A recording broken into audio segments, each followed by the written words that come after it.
저 사람 여자예요? 어른이라면 속으로 생각했을 말을 입 밖으로 크게 내뱉은 작은 여자아이가 천진난만한 얼굴로 나를 쳐다보았다. 대여섯 살쯤 됐을까 싶은 깡마르고 창백한 금발머리 아이는 벌써 자기 어머니를 너무 닮아서 내가 미안하게 느껴질 정도였다. 아이 어머니가 당황한 듯이 웃음을 던지고는 아이를 들어 무릎에 앉혔다. 물론 여자분이지 리타. 아이 어머니가 애 때문에 죄송해요 라는 웃음을 지었고 나는 괜찮아요 라는 웃음을 돌려주었다. 저 여자가 이걸 기회 삼아 상호 악의 없음을 확인하는 이웃 간의 의례적인 대화를 시도할까? 그런 시도를 차단하기 위해 나는 객실 창문을 향해 돌아서 뭔가 목적이라도 있는 양 바깥 풍경을 쳐다보았다. 북쪽으로 향하는 기차는 4년 전 대량 집단 자살 사태인 에스차토이가 막바지 광란을 부릴 때 깨뜨린 거대한 틈이 나올 때까지 옛 제방들을 따라 달렸다. 폭발이 남긴 상처들은 거의 사라져 제방은 뭔가 공식적인 계획의 일환으로 원래 여기서 멈출 예정이었던 것처럼 보였다. 물이 저지대에 밀어 닥친 것도 계획된 일인 것처럼 보일 정도였다. 우리는 강폭이 좁아지는 지점에서 페리로 물을 건넜고 다시 한번 기차에 올라탔다. 이번에는 물로 된 2장의 넓은 판 가운데 떠있는 일반적인 전기 기차였다. 서쪽으로는 파도가 쳐 잔물결이 일었고 오른쪽으로는 죽은 나무와 옛 송전탑들과 교회 뾰족탑들과 움푹 꺼진 지붕들이 드문드문 물 위로 솟았다. 사방은 수면에서 하얀 입김처럼 피어오르는 안개로 자욱했다. 저 사람 여자예요? 분명 그 꼬마가 사는 그쪽 세상에선 나 같은 여자들을 그리 자주 못 봤을 것이다. 짧은 머리카락, 군화, 군대 작업복, 무겁고 낡은 가죽 자켓, 그리고 그 꼬마와 쥐를 닮은 그 어머니가 들어왔을 때 마지못해 고쳐 앉았던 내 앉음새. 진짜 여자는 그렇게 대자로 뻗어있질 않는다. 그렇지 않은가? 혼자 있을 때조차도. 사실 나는 편한 걸 좋아했다. 그리고 평소에 주변 사람들이 나를 어떻게 생각하는지 별로 신경 쓰지 않아도 괜찮았다. 나는 회수자니까. 하지만 나는 그런 얘기를 할 수 없었다. 아이의 크고 멍청한 눈이 공포에 떠는 걸 보고 싶진 않았으니까.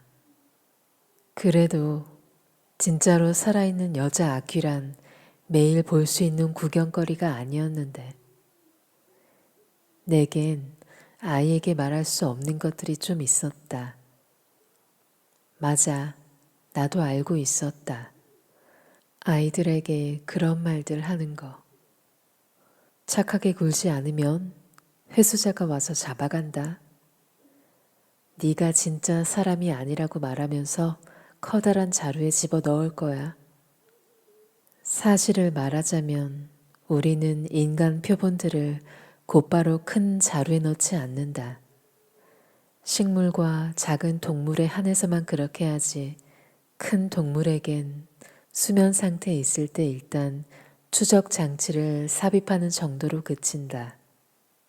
그러다가 연구소 연구원들이 뭔가 특별히 흥미로운 걸 발견하면 우리를 내보내 그걸 잡아오게 만드는 것이다. 이런 얘기들을 다 말할 순 없었다. 아이와 아이 어머니가 아마도 초자연적인 공포를 느끼며 날 쳐다볼 테니까. 하지만 어쨌든 회수자들이 정말로 무슨 일을 하는지 누가 신경이나 쓰겠는가. 그들은 오염된 구역에 들어가 끔찍한 것들을 가지고 나온다. 그래서 회수자들 역시 오염될 수밖에 없었다. 최소한 정신적으로는 말이다. 아니, 회수 대행사 말고는 회수자들이 정말로 무슨 일을 하는지 아무도 신경 쓰지 않았다. 그리고 아무도, 특히 연구소는 더욱더 회수자들이 정말로 누군지 궁금해하지 않았다. 그게 나한테는 딱 좋았다. 엄마, 왜 사람들이 제 방을 무너뜨렸어요? 꼬마 여자애가 물었다. 화제를 바꾸는 게 좋겠단 걸 눈치챈 것이다. 사람들이 미쳤었지. 그 어머니가 퉁명스럽게 말했다. 나쁜 요약은 아니다. 그들은 광신자들이었으니까. 하지만 결과는 똑같았다. 알다시피 그들은 수위가 계속 오르리라고 생각했고 그 과정을 빌어먹을 인간종의 종말을 조금 촉진시키고 싶었을 뿐이었다. 하지만 홍수는 멈췄다. 덧붙여 말하자면 에스차토이도 멈췄다. 하지만 이번에는 그 종파를 새로 시작할 수 있을 정도의 숫자도 남지 않았다. 새로운 세대들에게는 광신자가 될 정도의 에너지도 없었다. 낙태 반대를 주장하는 사람들도 서서히 진정되었다. 연구소마저도 놀라운 인류의 재건이라는 자신의 슬로건을 더는 믿지 않았다. 하지만 그건 그냥 그런 거였다. 인류가 스스로를 잘 또는 충분하게 재생산하지 못하고 있다는 것. 아마도 인류는 큰 물과 지난 세기말에 있었던 지진들을 겪으며 스스로의 광신적 행위에 지쳐버린 듯했다. 비록 감히 대놓고 연구소와 연구소 사람들에게 말하는 사람은 없지만 이제 인류는 내리막길을 걷고 있었다. 지진이 뜸해지고 화산 폭발이 뜸해지고 해가 구름을 뚫고 비추는 일이 더 잦아지고 수위가 더 이상 상승하지 않는 것은 사실이었다. 하지만 흥분할 일은 아무것도 없었다. 이건 인간의 승리가 아니었으니까. 그저 마지막 남은 잔존 인류를 파괴하기 전에 순전히 우연히 정점에 도달한 눈먼 자연현상일 뿐이었다. 그리고 나는, 인간이 아닌 나는 오염된 구역에서 연구소가 말하는 표본을 수집했다. 그 표본들 또한 그들식으로 보자면 잔존 인류였다. 인간이 아닌 나. 이런 건 이미 오래전에 극복하지 않았었나. 하지만 이건 버릇이고 실수고 실수의 재발이었다. 나는 방금 그 꼬마에게 이렇게 대답할 수도 있었다. 나는 인공물이고 내 어머니를 보러 가는 길이야. 하지만 그 단어, 어머니라는 단어는 엄청나게 많은 설명을 요구했다. 최소한 나한테는 배꼽이 있었다. 내가 오스트레일리아에 있는 연구소로 가려다 실패했을 때 나를 검진한 의사에 따르면 깔끔하고 작은 배꼽이었다. 요즘 인공물들은 커다랗고 볼품없이 만든 배꼽을 달고 있어서 스캐너가 금방 진짜가 아니란 걸 잡아내지. 하지만 넌 이봐, 이건 거의 완벽해. 이례적이야. 이런 기술을 가진 거기서 그는 머뭇거렸다. 어머니? 창조자? 제조자? 그는 어쨌든 그런 사실을 몰랐던 누군가가 듣고 있다는 사실을 갑자기 의식하고는 과학적 황홀경에서 깨어났다. 다른 검사들은 하나같이 아무것도 밝혀내지 못했어.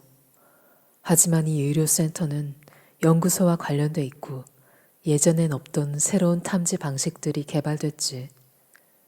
그러니까 네가 만들어진 이후로. 맞다. 어머니가 날 이렇게 만들었기 때문에 인간으로 통할 수 있었다. 거의. 다른 건 차치하고 그때 난 생각했다. 어머니도 분명 내가 이런 식으로 알게 될 거라곤 예견하지 못했을 텐데. 난 아마 끝까지 모르기로 돼 있었을 것이다. 그처럼 틀림없는 표식들을 갖고도. 정말로 어머니에게 물어봐야 하나? 그게 내가 가는 이유인가? 하지만 난 정말로 그녀를 보러 가는 게 아니었다. 난 지나갈 뿐이었다. 그게 다다. 난 함부르크 구역으로 가고 있으니까. 난 내가 말러지에 들릴 걸 너무 잘 알고 있었다.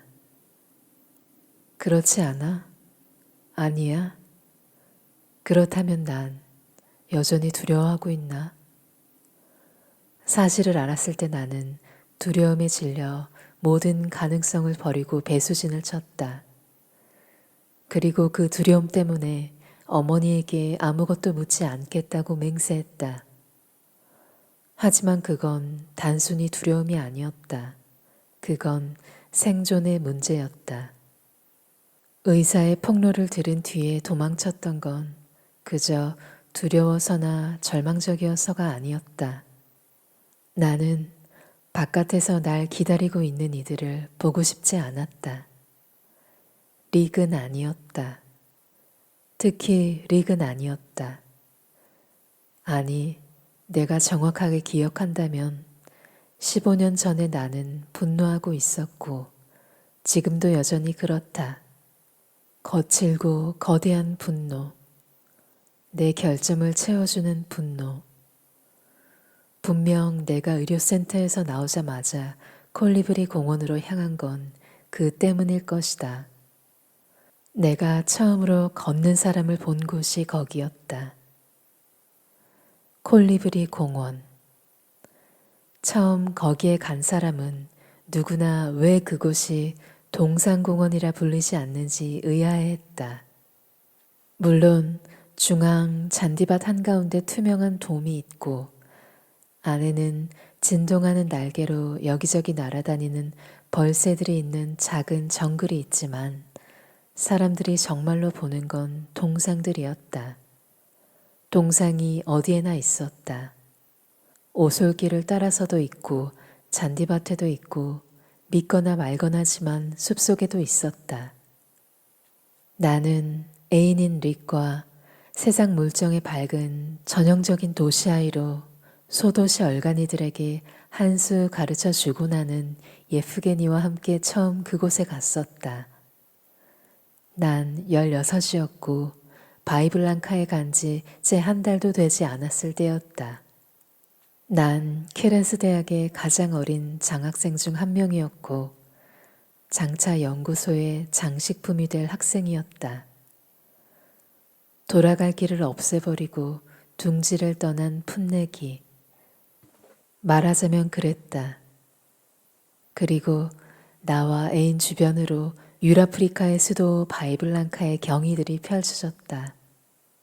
우리에겐 엘도라도였다고 말할 수 있겠지만 엘도라도가 뭔지 모르는 사람들도 많겠지.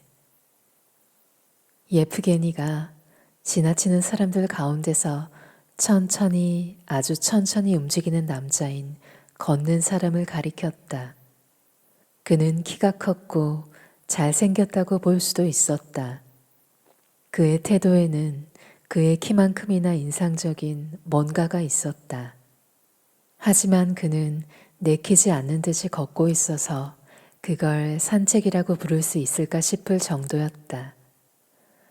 그리고 그를 스쳐갈 때 나는 보았다.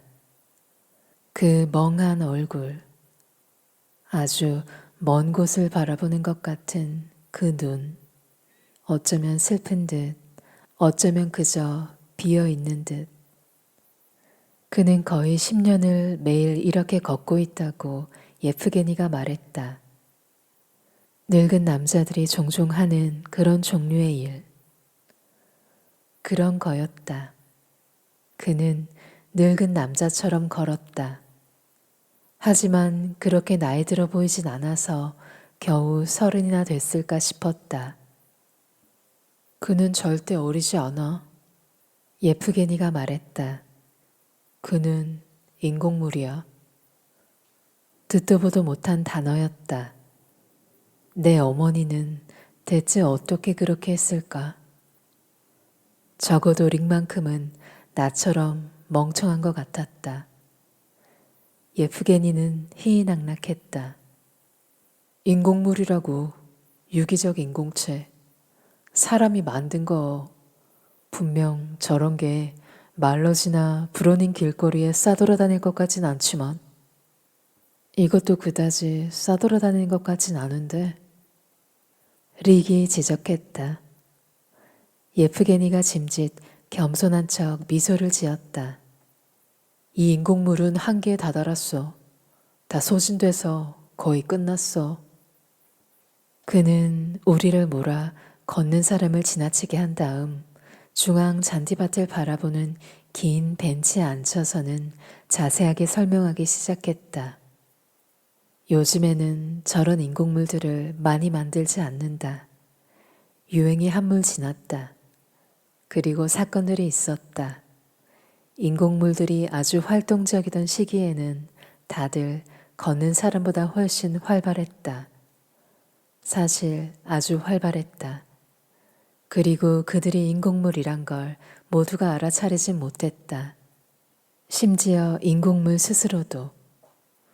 30년 전 이런저런 명사의 살롱에서 새로이 총애받는 이들 가운데 누가 인공물인지, 그 인공물이 자신의 정체를 아는지, 그 인공물의 고객은 아는지, 둘 중 어느 쪽이든 알아낼 것인지, 둘이, 특히 그 인공물이 어떻게 반응할 것인지를 놓고 내기가 벌어져 바이블란카 상류층이 대대적으로 분열된 일이 있었다. 양이 있었고 호랑이가 있었다. 호랑이들은 자기 프로그램이 종료되기 전에 가끔은 눈요기가 될 만한 폭력을 동반하며 자폭하는 경향이 있었다. 한 생체 조각가가 그런 특징을 이용해서 한 재산을 챙겼다. 그의 인공물 중 하나가 자신이 무엇인지 알고서는 자신을 만든 생체 조각가를 죽이러 나서는 식으로 반응했다. 인공물이 언제 완전히 작동을 멈추는지는 누구도 알 수 없었으니 생체 조각가는 그 인공물이 자신을 죽이기 전에 자폭할 거라는 데 걸고 도박을 했다. 그는 거의 내기에서 질 뻔했다. 하지만 대신 양팔과 얼굴 반쪽을 잃었을 뿐이었다. 심각하진 않았다. 의사들이 다시 자라게 해주었으니까. 그런 시기적절치 못한 폭발로 몇몇 바이블란카 엘리트들이 일찍 죽어버리자 정부가 나서 그런 행위를 금지했다. 그래도 한동안 생체 조각가들이 그런 일을 계속하는 걸 막지는 못했다. 그 후로도 이따금 인공물들이 튀어나왔지만 호랑이는 더 이상 만들어지지 않았다. 벌금이 너무 셌기 때문이다. 예프게니가 양념까지 쳐가며 이 모든 얘기를 떠벌리는 바람에 우리는 입맛이 뚝 떨어졌다. 우리는 아직 바이블란카에 대해 아는 게 별로 없었다. 새로운 소돔을 맹렬하게 비판하는 심판주의자들에 대해 들어본 적이 있었던 우리는 이제 왜 그랬는지 이해하게 되었다. 이 퇴폐적인 사회는 인류를 죽을 고비에 쳐넣었던 제방 파괴자 에스차토이의 사회와 별다를 바가 없었다. 릭과 나는 서로를 너무나 잘 이해했다. 우리는 너무나 순수한 용감한 새 세대였다. 우리는 예프게니와 함께 걷는 사람이 벤치에 다다라 푸른 옷을 입은 잠자는 사람 옆에 앉는 걸 지켜보았다. 예프게니가 우리가 긴장한 걸 느끼고는 큰 소리로 웃기 시작했다. 걷는 사람이 우리 얘기를 들어도 아무 문제 없어. 들었을 것 같지도 않지만 저건 인공물이야. 물건이라고. 하지만 그들이 가끔 자폭한다고 말하지 않았던가. 내가 말했잖아. 더는 호랑이를 만들지 않는다고. 양이 마지막 순간은 보잘것없었다. 갈수록 행동이 굼떠지다가 마침내 인공 유기체 물질들이 불안정해지는 순간이 온다.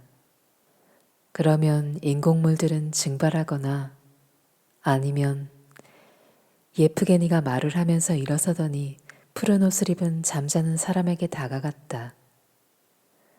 그가 검지를 구부려 그녀의 이마를 건드렸다. 아니면 돌로 변해. 푸른 옷을 입은 젊은 여자는 움직이지 않았다. 걷는 사람도 마찬가지였다.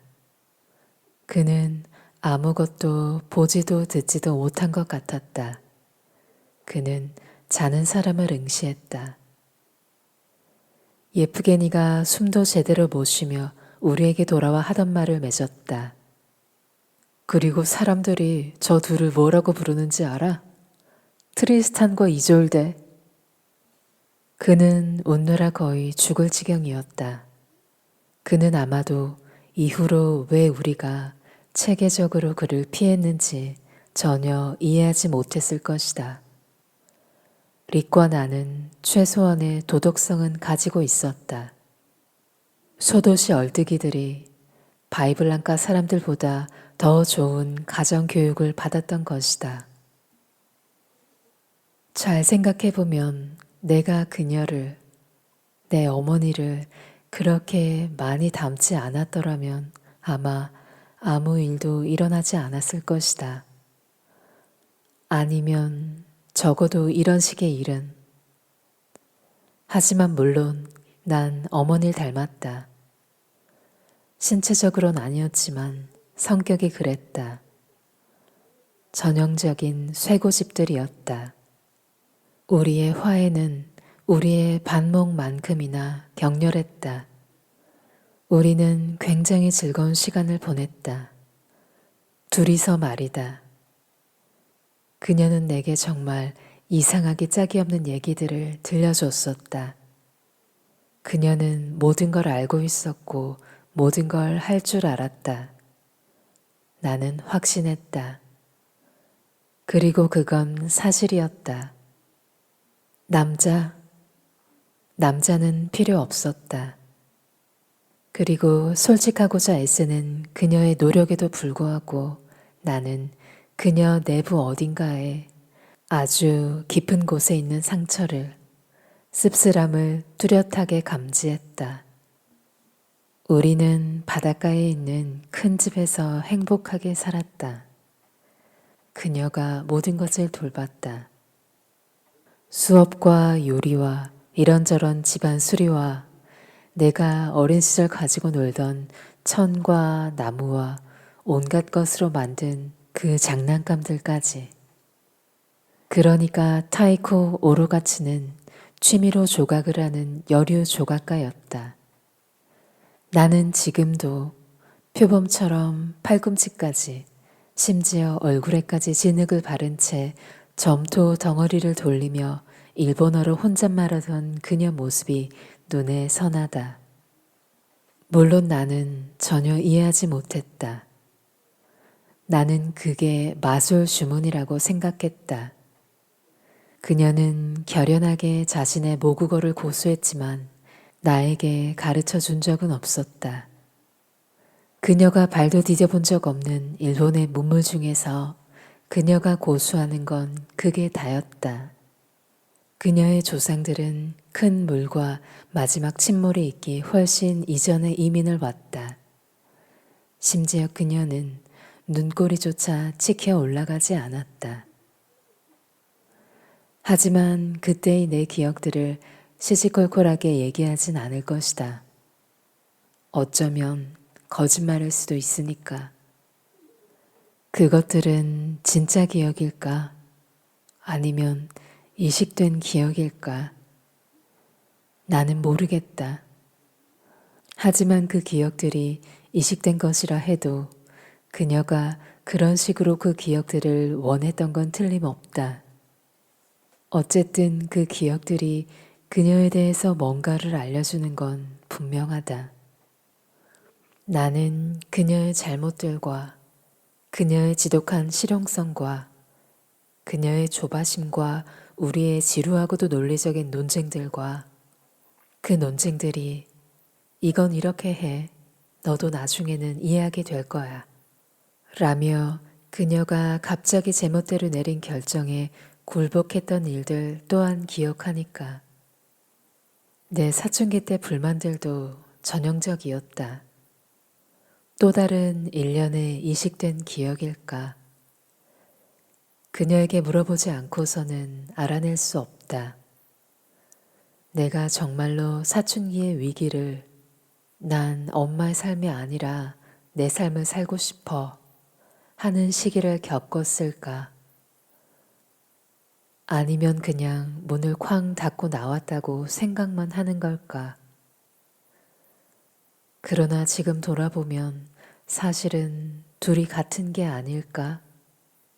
우주비행사라는 촌스러운 희망 직업은 내가 스스로 원한 것이었을까? 아니면 그녀에게 반발하기 위해서 고른 것이었을까? 그녀가 바란 대로 그녀와 마찬가지로 생체공학을 전공하지 않은 것도 그래서였을까? 난 정말로 진심이었을까? 결국 내가 의사의 폭로를 듣고 의료센터에서 달아났을 때 정말로 상처가 됐던 건 시작도 전에 망가진 내 미래의 직업이 아니었다. 난 나중에도 그것 때문에 눈물을 흘린 적은 없었다. 사실 난 전혀 울지 않았다. 수년 동안 거의 죽을 것 같으면서도 자신이 인공물이란 걸 막 알게 된 나는 화가 나 미칠 것 같았다. 분노와 미움으로 제정신이 아니었다. 이런 짓을 한, 나한테 이런 짓을 한, 나를 만든 그 타이코가 내 기억 속에 있는 타이코일 수는 없는 거잖아. 그런데 그랬다. 하지만 내가 그 여자와 오랫동안 같이 살면서도 그 여자가 괴물인 걸 몰랐을 수가 없지 않나. 그런데 그랬다. 그 여자가 나한테 이런 짓을 한 건 그러라는 거였다. 나더러 이런 식으로 비밀을 알아내고 미쳐서 무시무시한 짓들을 하고 자살을 하고 그녀를 죽이고 또 뭐가 있지. 그런데 그런 건 가능하지 않잖아. 그런데 그랬다. 내가 기억한다고 생각했던 타이코 속에는 괴물이 있었다. 내 머릿속에서 상충하는 이미지들이 물질과 반물질이 붕괴하는 불길 속에 서 있는 나와 만났다. 온 삶의 기둥들이 부스러지고 영원한 공허만 남았다. 그러니까 나는 너무 큰 타격을 받아서 그 뒤 몇 주간이 잘 기억이 나지 않는다.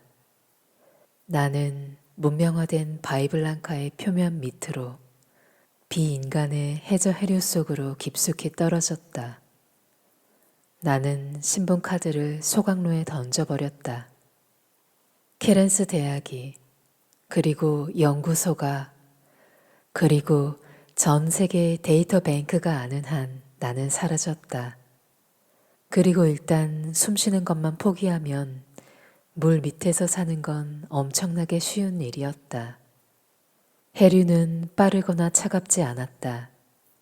거기 사는 생물체들은 서로에게 너무나 무관심해서 거의 친절하다고 느껴질 정도였다. 나한테는 정말로 그 시기에 대한 일관된 기억이 없다. 나는 아무것도 묻지 않는 가게를 물어물어 찾아갔다. 연일 계속됐던 기계 작업, 빈 껍질, 자동 인형. 나는 그때처럼 인공물이었던 적이 없었다. 그리고 물론 악몽들이 이어졌다. 나는 터질 준비가 된 시한폭탄이었다. 나는 스스로를 보호하기 위해 자동인형이 되어야 했다. 주로 생각하지 않기 위해서, 그리고 특히 느끼지 않기 위해서. 하지만 어느 날 나는 아주 우연히 걷는 남자와 마주쳤다.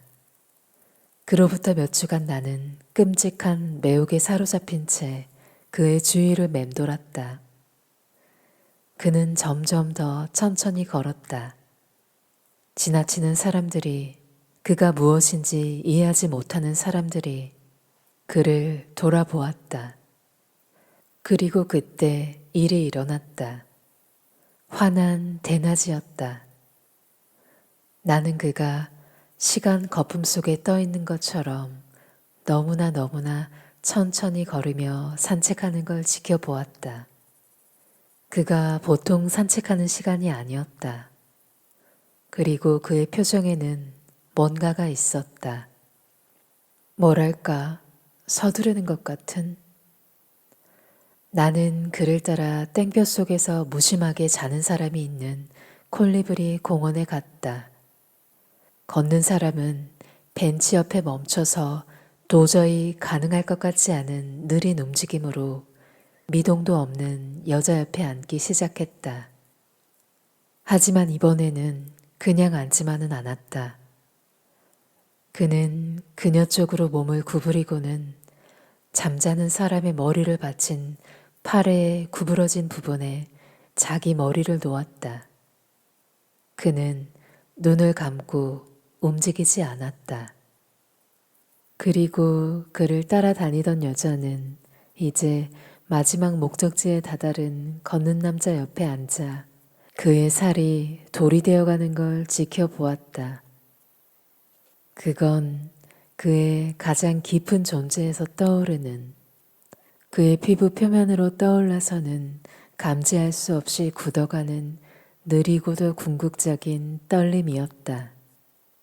그 사이 그의 세포들은 승화된 물질들을 비웠고 세포 벽들은 광물이 되었다. 지나가는 구름 그림자처럼 가벼운 생명의 소멸. 그리고 난 내가 깨어나는 것처럼 느꼈다. 난 그곳에 오랫동안 있었다. 생각하기 시작하면서 다시 느끼기 시작하면서 분노를 통과하여 나는 느꼈다.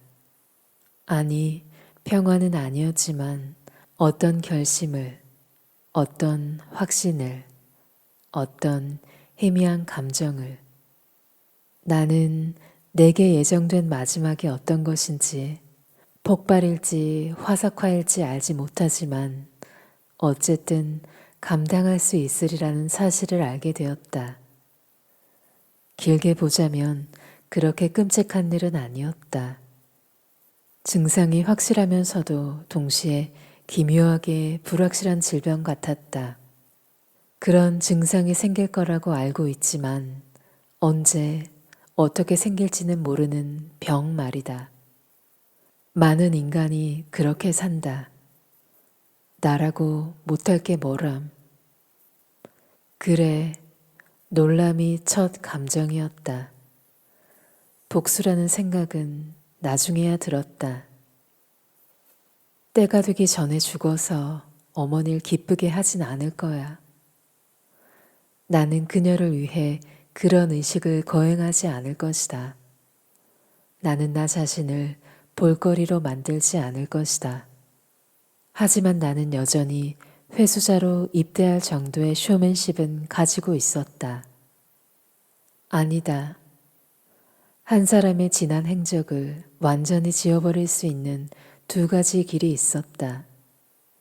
구역에 가서 살든지 아니면 구역에 가서 사냥을 하든지. 정말로 극적인 선택은 구역에 가서 사는 일일 것이다. 내겐 여전히 괴팍한 구석이 있었다. 나는 그물에 걸려야 마땅한 존재였지만 대신에 포획을 하며 저 유사 인간들을, 저 의사 동물들을, 저 표본들을 잡는 덫을 칠 준비가 되어 있었다. 나는 아주 잔인해질 수 있었다. 하지만 나는 사디스트 같은 회수자들과 광신자들과 병든 인간들을 너무 많이 보았다. 그리고 나는 사냥감에게서 불가피하게 내 자신을 인식할 수밖에 없었다. 나는 혐오와 동정을 가르는 면도날 위에서 망설였다. 그러다 결국 동정 쪽으로 내려섰다. 어쨌든 회수자는 악귀가 아니었으니까. 나는 동정의 편에 섰다. 우연히 또는 적절한 프로그래밍 때문에 아니면 내가 가정교육을 잘 받았기 때문에 결과만 놓고 본다면 다 같은 것이었고 중요한 건 그것뿐이었다.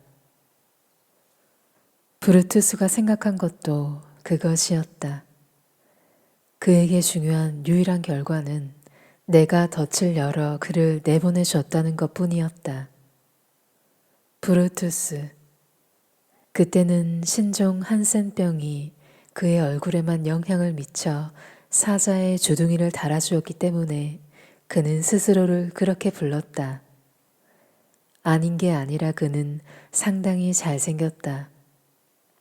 회수자들의 우리에는 온갖 것들이 있으니까. 그리고 그 표본은 끔찍할 정도로 교육을 잘 받은 놈이었다. 구역들에는 아직도 제대로 돌아가는 정보도서관들이 많았다. 인공물들을 완전히 프로그래밍 한다는 건 연구소가 떠받치고 있는 신화야. 사실 말처럼 쉬운 일은 아니지. 기억을 삽입한다고? 그래, 그럴 수도 있어. 하지만 중요한 건 인간형 인공물들을 다루는 생체 조각가들이 자기 인공물에다 학습 기능에다 환경에 따라선 발달하지 않을 수도 있는 다수의 경향성들을 끼워 넣는다는 거야. 정확하게 인간이 그런 것처럼 말이야. 달빛 속에 웅크리고 앉은 반인과 의식과 자유의지의 성질을 논한다는 건 얼마나 이상한 일인지. 그래, 맞다. 브루투스는 가끔 날 보러 왔다. 하지만 그건 다른 이야기다. 어쨌거나 브루투스 때 이후로도 나는 내내 회수자였다. 표본들을 멀리 떨어진 연구소에 전달하기 위해서가 아니라 그들이 탈출할 수 있도록 돕기 위해서. 정말로 어쩔 수 없을 때는 식물과 동물을 가져갔다. 내가 얼마나 오래 그 일을 계속할 수 있을까? 난 이것도 또 다른 이야기라고 생각한다. 어쨌거나 그다지 오래 할 말이 있는 이야기가 되진 않을 것이다. 연구소에 있는 사람들은 정말로 신경 쓰지 않았다. 그들은 우리의 정든, 병든 유럽과는 너무나 멀리 떨어진 오스트레일리아에 있다. 그들은 몽유 병자들처럼 정해진 연구 프로그램들을 수행하면서도 아마 더는 왜 그러는지조차 모를 것이다. 그들은 그저 자기들이 하던 일을 계속할 뿐이다. 그게 훨씬 간단하니까. 그리고 나 역시도 하던 일을 계속하고 있을 뿐이었다. 난 꽤 오랫동안 그 일을 했다. 알려진 인공물 대부분의 활동 기간이 길어봐야 20년 정도인데 나는 32살이 되었고 빠진 이도 없다. 그래서 어느 날 방사능이나 바이러스나 사고나 대체로 일으키게 되는 광증을 일컫는 대행사 용어인 소진으로 동료 회수자들의 숫자가 얼마나 줄어들었는지를 보고는 나 자신이 정말 인공물인지 의심하기 시작했다. 나는 다시 검사를 받았다. 당연히 케렌스 의료센터에선 아니었다. 하지만 바이블랑카의 원리 중 하나는 모든 합법적인 것에는 지하에 숨은 짝이 있다는 것이었다. 어쨌든 내 인공성은 확인 완료. 유일한 합당한 가설은 내가 실제로는 32살이 아니며 실제로 존재해온 기간은 고작 15년에 불과하다는 것이었다. 내 출생 증명서가 가짜라는 얘기였다. 그리고 내가 집을 떠나기 전까지의 기억이 모두 삽입된 것이라는 뜻이었다. 그리고 그게 신경 쓰였다. 날 검사한 두 번째 의사가 첫 번째 의사와 마찬가지로 나를 만든 생체 조각가의 솜씨에 감탄하며 너무나 우아하게 발설했듯이 내가 내 진부화의 한계에 다가가고 있기 때문만은 아니었다. 난 왜 그녀가 날 그렇게 만들었는지 궁금했다. 왜 그런 기억들을 집어넣었는지, 그처럼 상세하게, 그처럼 정확하게 말이다. 어쨌든 피할 수 없는 진실과 어느 정도는 타협을 했으니 내게 약간의 호기심을 가질 권리 정도는 있었다. 그녀에게 아무것도 묻지 않겠다는 결심은 이제 그다지 문제가 되지 않았다. 난 그녀를 볼 때 매우 침착할 것이다. 난 설명을 요구하러 가는 게 아니었다. 그런 필요는 과거의 일이 되었다. 15년 전이었다면 요구했을지도 모르겠다. 하지만 지금은 내가 무얼 할 건지 나도 알고 싶다. 그래, 타이코가 죽기 전에 그녀를 보는 것, 그게 다일지도 모르겠다. 타이코는 늙었으니까. 요즘 57은 아주 늙은 것이다.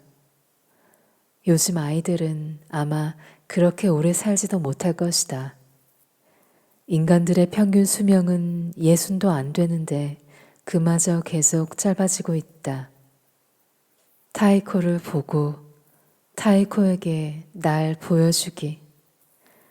사실상 어떤 말도 할 필요가 없다. 그저 내 양심을 만족시키고 자유롭게 놓아주고 내가 정말로 나 자신과 화해했다는 걸 증명하는 것뿐. 그녀를 보자. 그리고 그녀에게 솔직하게 보여주자. 그녀에게 내가 살아남았다는 걸. 그녀가 그저 날 자멸시키기 위해 만들었다면 그녀가 실패했음을 보여주자. 하지만 그녀가 그런 걸 원했을 리가 없었다. 그런 생각을 하면 할수록 내가 기억하는 그녀와 점점 더 맞지 않았다. 설사 기억들이 이식된 것이라 해도. 아니다. 그녀는 분명 스스로 만든 딸을, 자신을 사랑해줄 생명체를 원했던 것이리라. 어떤 창작에나 있는 고유의 예측 불가능성을, 그 반란을, 그 탈출을 예상하지 못한 채 만약 내가 정말로 탈출했다면 말이다.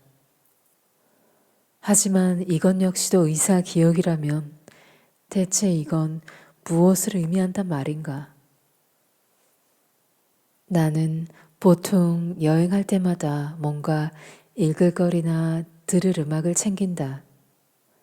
그런 게 없으면 너무 생각을 많이 하게 되니까. 지금은 왜 달리 몰두할 걸 아무것도 가지고 있지 않을까?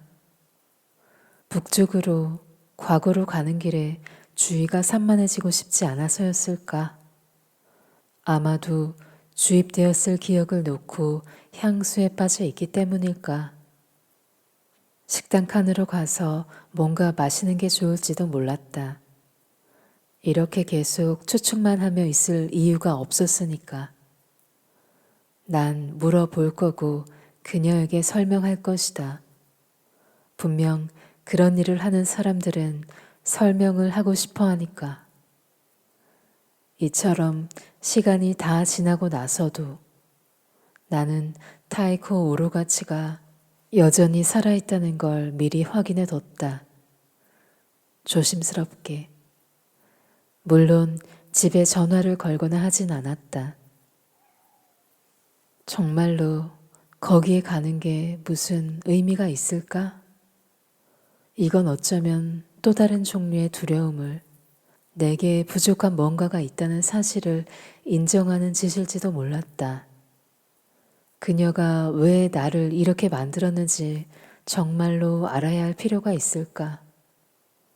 그 집을 뛰쳐나간 이후로 난 나 자신을 스스로 만들어 왔다.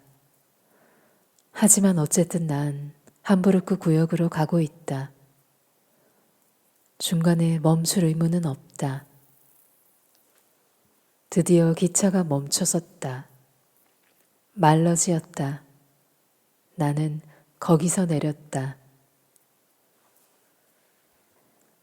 인공적인 기억이든 아니든 판에 박힌 문구를 피하기는 불가능했다.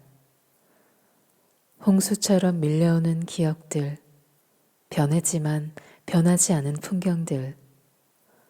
선창은 높은 물에 완전히 잠겼고 동상들이 서 있던 거리는 거의 모래에 묻혔다. 오래된 목재 가구들이 놓인 테라스는 소금기 있는 바람에 부식돼 광택제가 벗겨져 나갔다. 이중문 앞갈개에는 낯선 흑백무늬 고양이가 앉아 있었고 살짝 열린 문틈으로 안의 거실이 내다 보였다. 아무 소리도 나지 않았다. 푸른 용그림이 그려진 도자기 화병에 금방 꺾은 꽃송이가 잔뜩 꽂혀 있었다. 소리쳐 불러야 했지만 나는 그럴 수 없었다. 침묵이 나를 짓눌렀다. 아마도 그녀는 날 알아보지 못할 것이다. 난 무슨 말이라도 해야겠지. 인구 조사원이라거나 집을 잘못 찾아왔다거나 아니면 그냥 가. 하지만 안녕, 마노우. 난 그녀가 다가오는 소리를 듣지 못했다. 그녀가 내 뒤에 서 있었다. 작다. 너무 작다. 아주 조그맣다. 한 마리 새같이. 그녀가 이랬던가. 내가 기억하는 그녀는 이렇게 연약하지 않았다. 머리카락이 아주 하였다.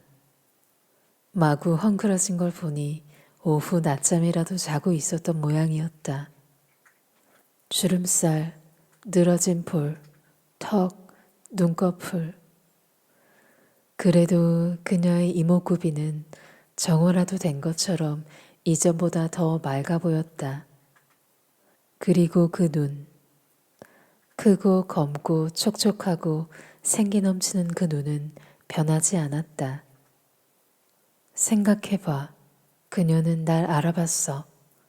대체 어떻게? 그녀의 표정을 읽어보려 했지만 할 수 없었다. 그녀의 표정을 읽는 버릇을 버린 지 너무 오래됐다. 그리고 똑같은 얼굴이 아니었다. 아니, 같지만 달랐다. 그녀였다. 그녀는 늙었고 그녀는 피곤했다. 난 그녀를 쳐다보았고 그녀는 나를 쳐다보았다. 그녀가 고개를 뒤로 젖히자 난 거대한, 하지만 속이 텅 빈 연약한 거인을 느꼈다. 그녀가 먼저 말했다. 그러니까 넌 스스로를 회수했군. 빈정거림, 아니면 만족감? 그리고 내가 말했다. 함부르크 구역에 가는 중이야. 6시 기차를 탈 거야. 그건 말대답이었다. 나는 방어적인 입장에 서 있었다. 나는 우리가 중요한 얘기를 목전에 두고 아마도 당황해서 그랬겠지만 사소한 잡담을 나눴다고 생각했다. 하지만 그녀는 변죽을 올리는 걸 절대 좋아할 사람이 아닌데다 사람이 나이가 들면 낭비할 시간이 없는 법이다. 그렇지 않은가? 낭비할 시간이 없기는 나도 마찬가지야. 아니, 그녀와 맞서기 위해 화를 내진 않을 것이다. 난 그 반사작용을 통제하는 법을 배웠으니까. 분노가 나를 살아있게 해줬지만 지금 내게 필요한 건 그게 아니었다. 난 화를 내고 싶지 않았다. 하지만 그녀는 그 일을 쉽게 만들어주지 않았다. 그럼 결혼도 안 했겠네? 애도 없어? 그리고 내가 기가 막혀 말도 못하는 사이 그녀는 말을 잇는다. 넌 네 삶을 살겠다며 떠났으니 일관성 있게 최대한으로 살았어야지. 그 재능들을 가지고 기껏 회수자가 됐어. 정말로 난 널 그렇게 키우지 않았어. 그녀의 그 어조를 눈치채지 못할 수가 없다. 그녀가 날 비난하고 있다. 그녀는 분개했다. 날 그렇게 만들지 않았단 뜻이겠지. 자, 싸움이다. 이게 사실일 리가. 꿈이겠지. 15년이나 지났는데. 그럼 넌 진짜로 알아내는 수고를 했단 말이야?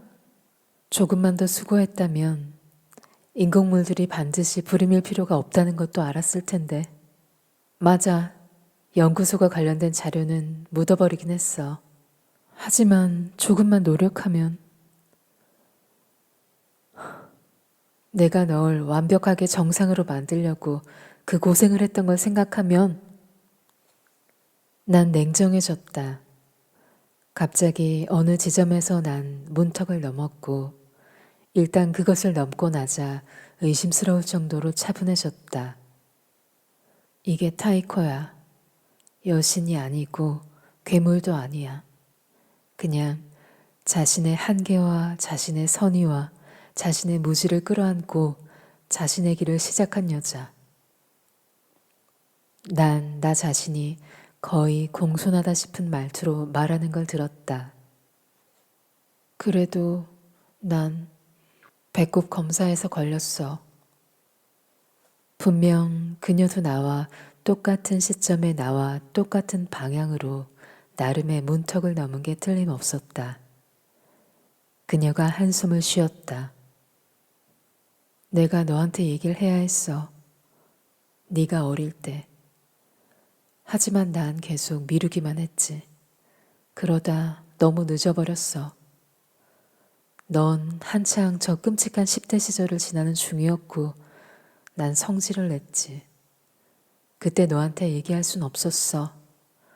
너도 그건 이해할 거야. 그래, 말했어야 했어. 그랬으면 네가 진정됐을지도 모르지.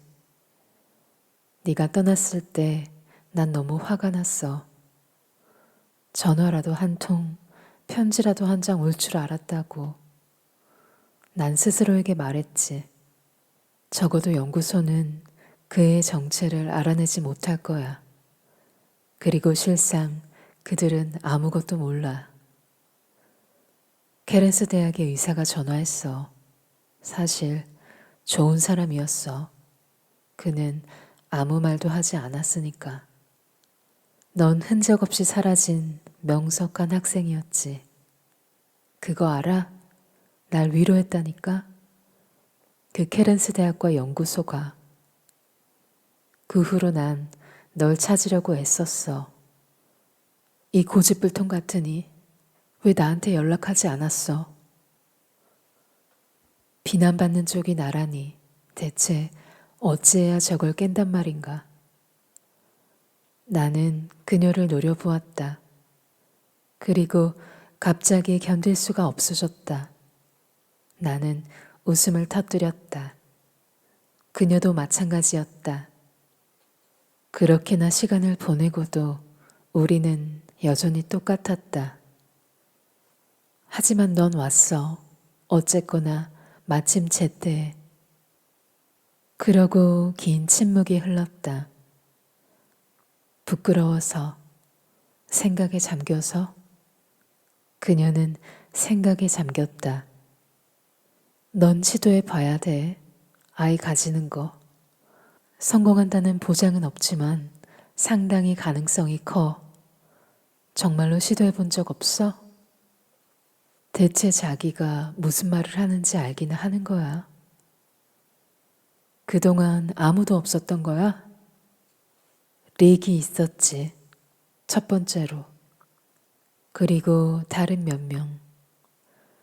처음엔 시험 삼아 그냥 알아보려 했던 거고, 그 후로는 브루투스 덕분에 내가 무엇인지가 정말로 문제가 되지 않았기 때문이었지. 하지만 그래도 나는 자신이 인공물인 걸 아는 게 정상적인 인간들과 조화로운 관계들을 맺는데 그다지 도움이 안 된다고 반박했다. 정상적인 인간들? 내 귀를 믿을 수가 없네. 넌 태어났고 그게 저 밑에 있는 실험실 아니었다고 해서 달라지는 건 아무것도 없어. 넌 자랐고, 넌 실수를 했고, 앞으로도 더 많이 실수할 거야. 넌 생각하고, 넌 느끼고, 넌 선택해. 더 이상 뭘 원해? 넌 정상적인 인간이야. 다른 모든 소위 인공물들과 마찬가지로. 그 걷는 사람과 자는 사람과 마찬가지로. 그렇지? 나는 이를 악물었다. 그녀는 내 눈을 쳐다보았다. 조급하게. 그녀는 심지어 내가 말하도록 내버려두지도 않는다. 멍청하거나 미친 생체 조각가들도 있겠지. 하지만 그건 다른 문제야. 물론 일부 인공물들의 기능이 아주 제한적인 것도 사실이야. 연구소가 필요한 데이터를 페르말리온이 했던 연구를 몽땅 감춰서 그런 상황을 공고히 하기도 했고, 그들은 50년 전에 사실상 페르말리온을 사회적으로 매장했고, 그 이후로도 인공유기체 공학을 방해하는 일이라면 뭐든지 했어. 하지만 그런다고 우릴 막지는 못해. 그녀가 무슨 말을 하는지 이해할 수가 없었다. 그녀도 그걸 눈치챘고 그게 새로 짜증을 내는 이유가 되었다. 대체 무슨 생각을 하는 거야? 네가 세상에서 유일할 것 같아? 바보 같으니. 너 같은 이들이 수백이야. 본래 인류가 조만간 멸종할 거라고 해서 모든 생명이 끝내야 한다는 말은 아니잖아. 에스차토이가 그런 식으로 생각하는 건 상관없어. 하지만 넌 아니야. 그리고 갑자기 조용하게 서글프게 묻는다. 넌 정말로 네가 괴물이라고 생각한 거야. 그렇지? 내가 뭐라고 답해야 할까? 난 소파에 푹 주저앉았고 그녀도 앉았다. 너무 가깝지는 않게 천천히 무릎을 많이 구부리지 않고서. 그래, 그녀는 늙었다. 정말로 늙었다. 그녀가 활기를 띨 때는 그 눈의 표정이, 말하는 방식이, 툭툭 튀는 문장들이 그대로 남아 있었다. 하지만 그녀가 조용할 때면 모든 게 깜빡이며 꺼져버린다. 난 시선을 돌렸다. 침묵 뒤에 내가 가까스로 찾은 말은 이거였다. 다른 것들도 만들었어? 나처럼? 대답은 곧바로 거의 무심결에 나왔다. 아니, 다른 애들도 만들 수 있었겠지. 아마도. 하지만 난 애 하나라도 이미 벅찼어. 날 아기로 만들었어? 난 네가 가능한 한 정상적이길 바랐어. 인공 유기체 물질을 유기체 물질만큼 천천히 자라게 하지 못할 이유는 없어. 사실 그게 제일 좋은 방법이지. 그 과정에서 개성이 같이 발달하니까. 내가 서두를 이유도 없었고. 하지만 다른 애들은 일반적인 방법으로는 서글픈 듯 재밌다는 웃음. 난 당연히 불임이었어.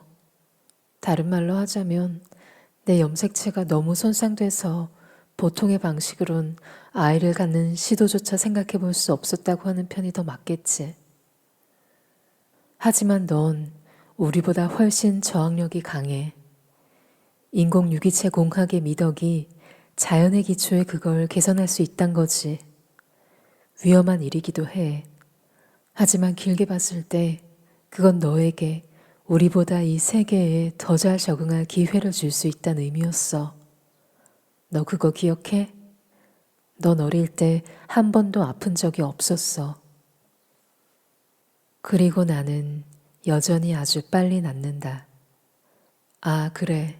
케렌스 의료센터 의사가 그걸 지적했었지. 그건 인공물들이 가진 불변의 속성이었다. 그러나 증거는 아니었다. 대략 100년 전에 이런 종류의 돌연변이가 상당히 널리 퍼졌었다. 다른 무엇보다 이 현상을 연구하는 데서 출발해 결국 인공 유기체 물질이 만들어지게 된 거죠. 평범한 인간들 사이에서도 아직 그 사례를 찾아볼 수 있습니다. 이건 증거가 아니라 둘 다 가능성이 있는 거라고 그가 강조했었다. 하지만 다른 것들과 합쳐져 그 특징은 내가 인공물이라는 확신을 더해준 표식이었다. 그러니까 그녀는 여전히 단호했다. 넌 아이를 갖도록 시도해 봐야 돼. 그녀는 자신의 실험이 제대로 돌아가는지 아닌지 정말로 알아야겠다고 결심한 건가? 32은 좀 늦다고 생각지 않아? 좀 늦다고? 넌 지금 한창 때야. 대체 얼마나 오래? 나는 주먹을 꼭 쥐고 벌떡 일어섰다. 난 내가 일어선 것도 떨고 있는 것도 몰랐다. 그녀가 알아챘는지는 모르겠지만 그녀는 아는 척을 하지 않았다. 그녀가 어깨를 으쓱거렸다. 나도 몰라. 그리고 내가 뭐라고 반응하기 전에 그녀는 저 낯익은 빈정거리는 미소를 지었다. 어쨌든 적어도 나만큼은 되겠지. 내가 잘했다면 더 길 거고. 하지만 정확하게 얼마나 오른지는 나도 몰라. 그녀가 살짝 눈살을 찌푸리며 나를 똑바로 바라보았다. 갑자기 더는 늙지도 피곤해 보이지도 않는 얼굴이 되었다. 그녀는 시간을 초월한 것 같았다. 그처럼 다정하게 슬픈, 그처럼 현명해 보이는 얼굴. 넌 내가 알고 있을 거라고 생각했구나. 그래서 온 거고. 날 만들었잖아. 알고 있어야지. 나도 누군가가 만들었어. 똑같은 방식으로는 아니었지만 누군가가 만든 거야. 나도 내가 언제 죽을지 몰라. 작은 얄궂은 미소가 돌아왔다. 어렴풋이 뭔가 느낌이 오기 시작하긴 했지만 미소가 사라졌다. 하지만 확실하진 않아. 정확한 날짜는 모르니까. 인간이란 게 그런 거야. 넌 15년 동안 아무것도 배운 게 없어? 확신할 수 있는 유일한 길은 자살이지만 넌 그렇게 하지 않았어. 그러니 계속 살아. 넌 그래도 많은 것들을 잊어버리고 그걸 다 다시 배워도 될 만큼은 오래 살 거야. 그리고 그녀는 가냘픈 손목에 두른 낡은 시계를 쳐다보았다. 기차 시간까지 2시간 남았어. 뭐 먹을래? 내가 빨리 갔으면 해서 안달인 거야? 우리로선 처음이니까 오늘 너무 과하게 시험하진 않는 편이 낫겠지. 정말로 내가 돌아올 거라고 생각해? 그녀가 다정하게 말했다. 난 네가 돌아왔으면 해. 또 저 빈정대는 미소. 배가 남산만큼 불러서 나는 고개를 흔들었다. 이런 소릴 더 듣고 있을 수 없다. 그녀 말이 맞았다. 나는 일어서서 문가에 둔 가방을 집어들었다. 역까지 걸어가겠어. 그래도 그녀는 나와 함께 테라스로 나왔고 우리는 함께 해변으로 내려갔다. 동상을 지나치던 그녀가 볼품없는 회색 돌에 손을 얹었다. 이 집은 그의 집이었어. 페르말리온의 집. 그가 직접 이 동상들을 여기 가져다 놨지. 그는 젊을 때 스쿠버 다이빙을 좋아했어. 그러니까 난 그의 마지막 학생이야. 그가 첫 인공 유기체 인간들을 만들었지만 그는 인공물이라 부르지 않았어. 그는 몹시 괴로워했지. 이후에 그들에게 가해진 상황들을 보면서 여느 때처럼 태양이 가까스로 구름을 뚫고 나올 땐 급속도로 더워졌다. 어깨를 축혀 올리며 재킷을 벗는 나를 그녀가 가만히 쳐다보았다. 그녀의 키는 내 어깨에도 거의 미치지 않았다. 햇볕에 나선 것이 오랜만인 게 틀림없었다. 그녀는 아주 창백했다. 난 뭔가 볼거리를 찾아 주변을 살폈다. 해변에서 몇백 미터 떨어진 파도 속에 뭔가 뛰어오르는 물체들이 있는 것 같았다. 돌고래떼, 수영하는 사람들, 팔 하나가 물 위로 솟았다. 뭔가 신호라도 되는 것처럼. 그녀가 눈에 손 그늘을 만들었다. 저들은 페르말리온의 인어들이야. 어쨌든 나는 인어라고 불러. 왜인지는 모르겠지만 몇 년째 여기로 오고 있어. 저들은 말을 하지 않고 아주 수줍어해. 멍하니 아무 말도 못하는 내게 그녀가 신랄하게 말했다. 설마 인간형 인공물들에 반대하거나 그런 건 아니겠지? 아니, 당연히 아니지. 하지만 그녀는 내 질문을 무시하곤 손을 펼쳐 보였다. 난 실험실에서 그들에 관한 자료를 다 찾을 생각이야. 너도 볼 수 있을 거야. 돌아오기만 하면. 머리 위로 구름이 재빨리 지나가고 그녀는 다시 시들었다. 내 딸, 난 피곤해. 요즘 햇볕을 쬐면 몸이 좋지 않아. 나는 가서 잠시 누워야겠어. 그리고 그녀는 가버렸다. 그냥 그렇게 별다른 말이나 몸짓도 없이 모래밭 위에서 조금 비틀거리는 아주 작은 형체로. 난 그녀가 가는 모습을 지켜보고 싶었고 그러면서도 그녀가 가는 모습을 지켜볼 수가 없었다.